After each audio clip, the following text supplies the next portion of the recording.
மாயமான விமானத்தை தேடும் பணியில் இந்திய கப்பற்படையும் ஈடுபட்டுள்ள நிலையில் அடுத்த கட்ட நடவடிக்கை குறித்து கடற்படை கிழக்கு பிராந்திய ஐஜி ராகேஷ் பகோத்ரி தலைமையில் ஆலோசனை கூட்டம் நடைபெற்று வருகிறது. இதுகுறித்து எமது செய்தியாளர் எழிலிடம் கேட்போம். எழில், கடற்படை கிழக்கு பிராந்திய ஐஜி ராகேஷ் பகோத்ரி தலைமையில் ஆலோசனை கூட்டம் நடந்தது, இதை பற்றி முதல்ல சொல்லுங்க.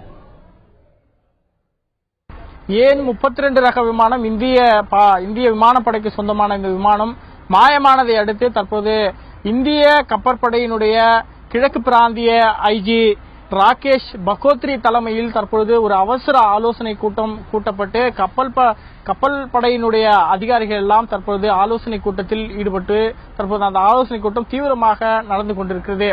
ஏற்கனவே ஒரு டார்னியர் விமானம், அதாவது கப்பற்படைக்கு சொந்தமான ஒரு டார்னியர் விமானம் கடலில் மூழ்கி அதை கண்டெடுப்பதற்காக சுமார் 1 மாத காலம் போராடி பிறகு 1 மாத காலத்திற்கு பிறகு அது கடலில் இருந்து மீட்கப்பட்ட சம்பவம், அதனுடைய அனுபவம் தற்போது கப்பற்படைக்கு இருக்கிறது என்ற காரணத்தினால் முதலில் இந்த ஆபரேஷனில் முதலில் இந்த தேடும் பணியில் கப்பற்படையினுடைய பங்கு மிக முக்கியத்துவமாக கருதப்படுகிறது. ஏனென்றால் சென்னை தாம்பரத்தில் இருந்து காலை புறப்பட்ட அந்த விமானம் இந்த வங்கக்கடலின் மீது பறந்துதான் அது சென்றிருக்கிறது. இங்கிருந்து அந்தமானுக்கு செல்லுகின்ற வழி என்பது சுமார் 1362 கிலோமீட்டர் பயணம் செய்து செல்ல வேண்டி இருக்கிறது. அப்படி என்றால் அந்த விமானம் பறந்து செல்லும் பொழுது பாதியிலேயே அது மாயமானதாக கருதப்படுகின்ற காரணத்தினால் அது டார்னியர் விமானத்தை போல கடலில் விழுந்திருப்பதற்கான வாய்ப்புகள் இருக்கிறதா என்ற கோணத்திலும் கூட இவர்கள் தற்பொழுது இந்த ஆலோசனையில் ஈடுபட்டிருக்கிறார்கள். அப்படி ஒருவேளை அந்த விமானம் கடலில் விழுந்து முழுகி இருக்குமே, ஆனால் அதை எப்படி நாம் தேடுவது, அது எங்கு இருக்கிறது என்பதை எப்படி நாம் கண்டுபிடிப்பது என்பது குறித்து தொழில்நுட்ப ரீதியாக அந்த கண்டுபிடிப்பை அணுகுவதற்கான அனைத்து சாத்தியக்கூறுகளையும் தற்போது கப்பற்படை அதிகாரிகள் தீவிரமாக ஆலோசித்து வருகிறார்கள். இதுவரையில் அவர்களிடத்தில் நாம் கேட்டபொழுது கடலோர, அதாவது இங்கிருந்து 200 நாட்டிக்கல் மைலுக்கு உட்பட்ட பகுதியை இந்திய கடலோர காவல் படையானது அந்த பகுதியில் தேடுதல் பணியை மேற்கொள்ளும் என்று தகவல் தெரிவித்திருக்கிறார்கள். அந்த 200 நாட்டிக்கல் மைலுக்கு தாண்டி இருக்கிற பகுதிகளில், அதாவது ஆழ்கடல் பகுதிகளில் இந்திய கப்பற்படையானது தேடுதல் பணியை முடுக்கிவிடப்பட்டு அது தீவிரமாக அந்த தேடுதல் பணியானது தொடர்ந்து நடந்து கொண்டிருப்பதாக கப்பல் படை நமக்கு தகவல்களை வழங்கிக் கொண்டிருக்கிறது. அது மட்டுமல்ல, இதுவரையில் 4 கடலோர காவல் படையினுடைய கப்பல்கள் இந்த தேடுதல் பணியில் ஈடுபடுத்தப்பட்டிருக்கிறது. கர்முகி, காரியல், ஜோஹி, குதர் என்ற 4 கப்பல்களும் தொடர்ந்து இந்த தேடுதல் பணியில் ஈடுபட்டுக் கொண்டிருக்கிறது.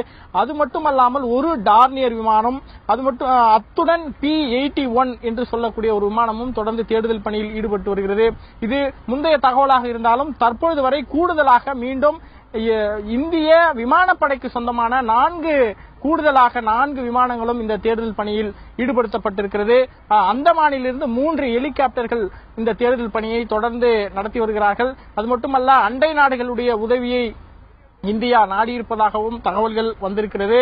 இத்துடன் தற்பொழுது இந்த ஆலோசனை கூட்டத்தினுடைய முக்கிய அம்சமாக தொழில்நுட்ப ரீதியாக இந்த தேடுதல் பணியை எப்படி நடத்துவது, நீர்மூழ்கி கப்பல்களின் மூலம் அடுத்த கட்ட நடவடிக்கைகளை எடுப்பது, நீர்மூழ்கி கப்பல்களை கொண்டு வந்து ஆழ்கடல் பகுதிகளில் தேடுதல் பணியை ஈடுபடுத்துவதற்கான முயற்சியும் அடுத்தடுத்த கட்டத்தில் எடுப்பதற்கான ஒரு நடவடிக்கையாகவே இந்த ஆலோசனை கூட்டத்தை நாம் பார்க்க வேண்டியிருக்கிறது. ஏற்கனவே டார்னியர் விமானம் காணாமல் போன பொழுது 1 மாத காலம் அளவிற்கு மிகப்பெரிய ஒரு போராட்டத்தை சந்திக்க வேண்டியிருந்தது. அப்படி இல்லாமல் இந்த முறை வெகு விரைவில் இந்த விமானத்தை கண்டுபிடிக்க வேண்டிய ஒரு சூழ்நிலை தற்பொழுது இந்த நமது இந்திய பாதுகாப்பு படைக்கு ஏற்பட்டிருப்பதை நாம் பார்க்க முடிகிறது.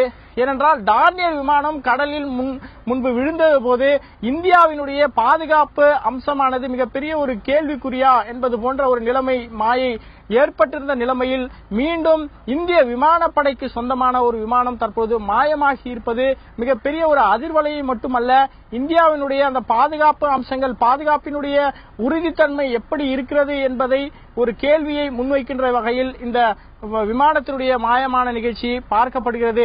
அப்படி என்றால் இந்தியாவுடைய அந்த பாதுகாப்பு அம்சம் மற்ற நாடுகளுக்கு இது ஒரு இந்தியாவை பற்றி குறைத்து மதிப்பிடுவதற்கான ஒரு வாய்ப்பாக அமைந்துவிடக் கூடாது. அதனால் இது போன்ற விமானங்கள் மாயமாவதற்கான சாத்தியக்கூறுகள் என்ன, எப்படியெல்லாம் ஏன் இந்த விமானம் மாயம் ஏற்படுகிறது, தொழில்நுட்ப ரீதியான கோளாறுகள் என்ன என்பதை போன்றதெல்லாம் தற்போது விரிவாக ஆலோசனை நடத்தப்பட்டு வருவதாக கூறப்படுகிறது. இந்த காணாமல் போன விமானத்தை உடனடியாக ஒரு சில தினங்களில் இதை கண்டுபிடிப்பதற்கான முயற்சியை வெகு விரைவில் எடுப்பதற்காக இவர்கள் ஆலோசனை கூட்டத்தை நடத்தியிருப்பதாகவும் அதற்காக இவர்கள் தீவிரமாக இருப்பதாகவும் சொல்லப்படுகிறது. அது மட்டுமல்ல, மும்பையிலிருந்து ஒரு நீர்மூழ்கி கப்பலையும் அடுத்த கட்டமாக வரவழைப்பதற்கு இவர்கள் முடிவு செய்திருப்பதாகவும் இந்த ஆலோசனை கூட்டத்தில் இருந்து வருகின்ற தகவல்கள் நமக்கு சொல்கிறது. மைத்திலி, இன்று காலை சென்னையில் இருந்து அந்தமான் நோக்கி புறப்பட்டு சென்ற AN 32 ரக விமானத்தை தேடும் பணியில் கப்பற்படையும் தீவிரமாக ஈடுபட்டு வருவதாக செய்தியாளர் எழில் தெரிவித்தார்.